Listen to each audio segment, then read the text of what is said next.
हर हर महादेव।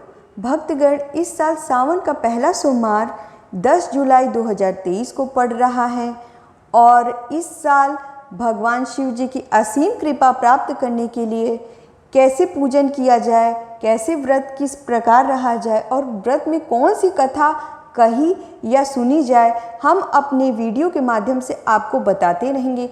ऐसी जानकारियां आपको और भी मिलेगी। हमारे वीडियो के साथ जुड़े रहिए और ऐसे धर्म कर्म के कार्य में अगर आप पुण्य कमाना चाहते हैं तो इस वीडियो को आप जितना हो सके उतना अन्य लोगों में शेयर करिए। और अगर आप नए हैं तो प्लीज़ सब्सक्राइब करिए और लाइक करना कृपया ना भूलिएगा और वीडियो के अंत तक बने रहिएगा। सोमवार का दिन शंकर भगवान को समर्पित होता है। आज के दिन भक्त भोलेनाथ को प्रसन्न करने के लिए विशेष पूजा अर्चना करते हैं। कुछ लोग आज के दिन व्रत भी रखते हैं ताकि शिव का विशेष कृपा प्राप्त की जा सके। बाबा भोलेनाथ के आशीर्वाद के लिए आप भी सोमवार का व्रत कर रहे हैं तो शिव व्रत को कथा पढ़कर या सुनकर इसका उपवास पूरा करें और कथा के बाद आप शिव जी की विशेष मंत्र उच्चारण करके पूजा आरती भी करें। आइए जानते हैं सोमवार व्रत की विधि क्या है। तो नारद पुराण के अनुसार सोमवार व्रत में व्यक्ति को प्रातःकाल उठकर स्नान आदि कर शिव जी को जल और बेलपत्र चढ़ाना चाहिए तथा शिव गौरी की पूजन करनी चाहिए। शिव पूजन के बाद सोमवार व्रत कथा सुननी चाहिए। इसके बाद केवल एक समय ही भोजन करना चाहिए या तो आप फलाहार भी कर सकते हैं। साधारण रूप में सोमवार का व्रत दिन के तीसरे तक होता है, मतलब शाम तक रखा जाता है। सोमवार व्रत 3 प्रकार का होता है। प्रति सोमवार व्रत जो प्रत्येक सोमवार को रहा जाता है, सौम्य प्रदोष व्रत जो प्रदोष वाले दिन रहा जाता है और 16 सोमवार व्रत। ही व्रत की विधि एक ही जैसी होती है। तो वीडियो के लास्ट तक बने रहिएगा व्रत की कथा सुनने के लिए। तो आइए हम सोमवार व्रत की कथा जानते हैं। एक समय की बात है, किसी नगर में एक साहूकार रहता था। उसके घर में धन की कोई कमी नहीं थी, लेकिन उसकी कोई संतान नहीं थी। इस कारण वह बहुत दुखी रहता था। पुत्री प्राप्ति के लिए प्रत्येक सोमवार व्रत रखता था। पूरी श्रद्धा के साथ शिव मंदिर जाकर भगवान शिव और पार्वती जी की बहुत पूजा किया करता था। उसकी भक्ति देखकर एक दिन माँ पार्वती प्रसन्न हो गई और भगवान शिव से उस साहूकार की मनोकामना पूर्ण करने का आग्रह किया। पार्वती जी की इच्छा सुनकर भगवान शिव ने कहा कि हे पार्वती, इस संसार में हर प्राणी को उसके कर्मों का फल मिलता है और जिसके भाग्य में जो होगा उसके भाग्य को भोगना पड़ता है। लेकिन पार्वती जी ने साहूकार की भक्ति का मान रखने के लिए उसकी मनोकामना पूर्ण करने की इच्छा जताई। माता पार्वती के आग्रह पर शिव जी ने साहूकार को पुत्र प्राप्ति का वरदान तो दिया, लेकिन साथ ही यह भी कहा कि उसके बालक की आयु केवल 12 वर्ष ही होगी। माता पार्वती और भगवान शिव की बातचीत को साहूकार सुन रहा था। उसे ना तो इस बात की खुशी थी और ना ही दुख था। वह पहले की भांति शिव जी की पूजा किया करता था। कुछ समय के बाद साहूकार के घर एक पुत्र का जन्म हुआ। जब वह बालक 11 वर्ष का हुआ तो उसे पढ़ने के लिए काशी भेज दिया गया।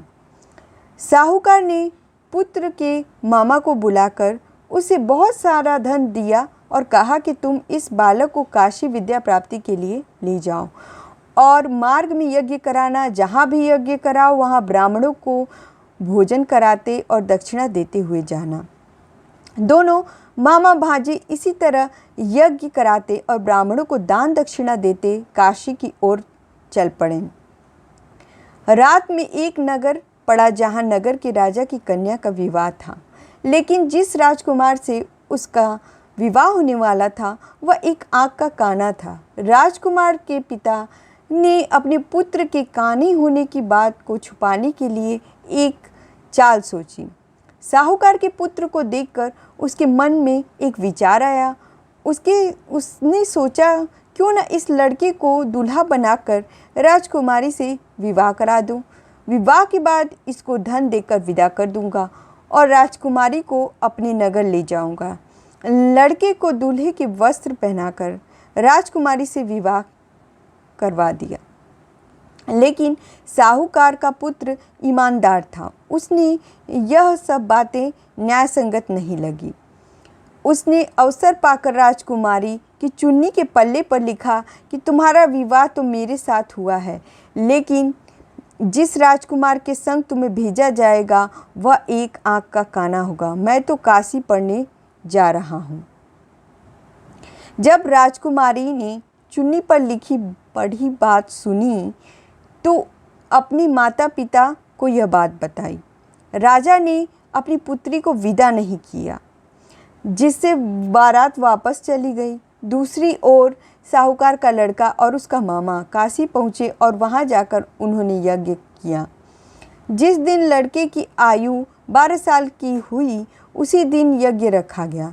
लड़के ने अपने मामा से कहा कि मेरी तबीयत कुछ ठीक नहीं है।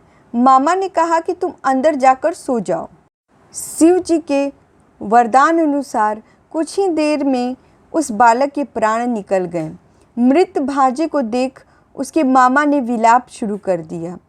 संयोगवश उसी समय शिव जी और माता पार्वती उधर से जा रहे थे। पार्वती ने भगवान से कहा, स्वामी, ये किसके रोने का स्वर सुनाई दे रहा है? मुझे सहन नहीं हो रहा है। आप इस व्यक्ति के कष्ट को अवश्य दूर करें।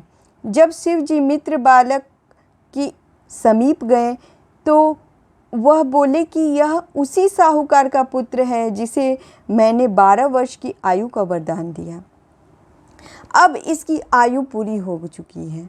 लेकिन मातृ भाव में विभोर माता पार्वती कहा, हे महादेव, आप इस बालक को और आयु देने की कृपा करें, अन्यथा इसके वियोग में इसके माता पिता तड़प तड़प कर मर जाएंगे।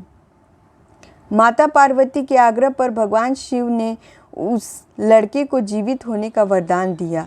शिव जी की कृपा से वह लड़का जीवित हो गया। शिक्षा समाप्त करके लड़का मामा के साथ अपने नगर की ओर चल दिया। दोनों चलते हुए उसी नगर में पहुँचे जहाँ उसका विवाह हुआ था। उस नगर में भी उन्होंने यज्ञ का आयोजन किया। उस लड़के के ससुर ने उसे पहचान लिया और महल में ले जाकर उसकी खातिरदारी की और अपनी पुत्री को विदा किया। इधर साहूकार और उसकी पत्नी भूखे प्यासे रहकर बेटे की प्रतीक्षा कर रहे थे। उन्होंने प्रण कर रखा था यदि उन्हें अपने बेटे की मृत्यु का समाचार मिला तो वह भी प्राण त्याग देंगे, परंतु अपने बेटे की जीवित होने का समाचार पाकर वह बेहद प्रसन्न हुए।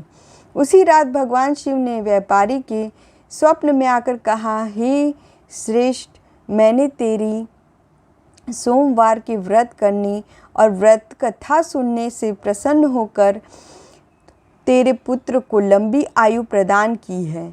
इसी प्रकार जो सोमवार व्रत करता है तथा कथा सुनता और पढ़ता है उसके सभी दुख दूर हो जाते हैं और सारी मनोकामनाएं पूर्ण हो जाती हैं।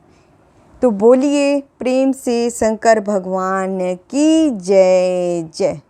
आपको यह व्रत कथा और पूजन विधि कैसी लगी कृपया कमेंट सेक्शन में हर हर महादेव लिखकर बताइएगा।